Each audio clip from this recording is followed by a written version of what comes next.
What's up mga kamata? This is Mami Celine and I'm back again for another mini vlog.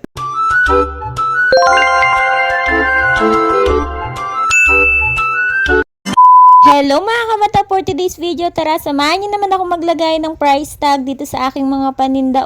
So anyways mga kamata, dumating na nga pala itong aking in-order na price tag gun. Sobrang worth it nga para sa akin itong pag-order ko ng price tag gun dahil malalagyan ko na nga ng mga presyo yung bawat paninda dito sa aking munting tindahan. So bali na i-check ko na nga rin pala to guys kanina at sobrang dali lang talaga niyang iset at gamitin. At alam ko nga yung iniisip nyo guys kung bakit kailangan ko pang gawin to kung pwede naman na i-memorize na lang ang bawat presyo. Hala, kung alam nyo nga lang ay napakahina nga po ng aking memorya sa mga ganyan. Uy, Cherry, syempre hindi nga lang ho ako ang tumatao dito sa may tindahan. Halimbawa man nga kasi na umalis ako, kung sino man nga yung pinabantay ko dito sa may munting tindahan ay hindi na nga mahirapan pa manghula ng mga presyo. So ayan, ganyan nga lang pala yung ginagawa ko, o diba? Sobrang dali lang talaga niyang gamitin. At isa pa nga, kapag may tindahan ka, bawat presyo nga ay mahalaga. Aba naman, syempre yung papiso-piso na nga lang yung magiging tubo mo sa bawat tinda, tapos malulugi ka pa, uy.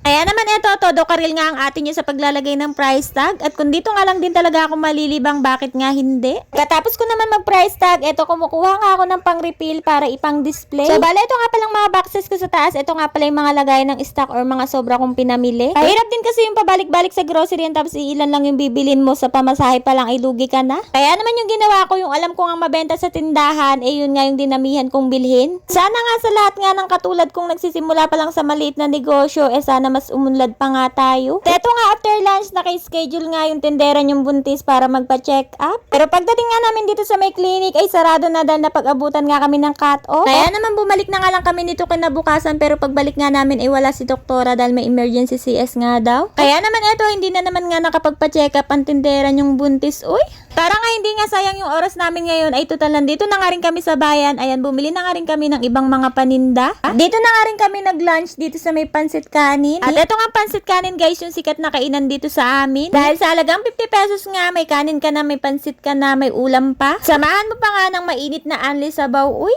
o siya mga kamata, hanggang dito na nga lang muna ang ating for today's video. Yun lang. Bye!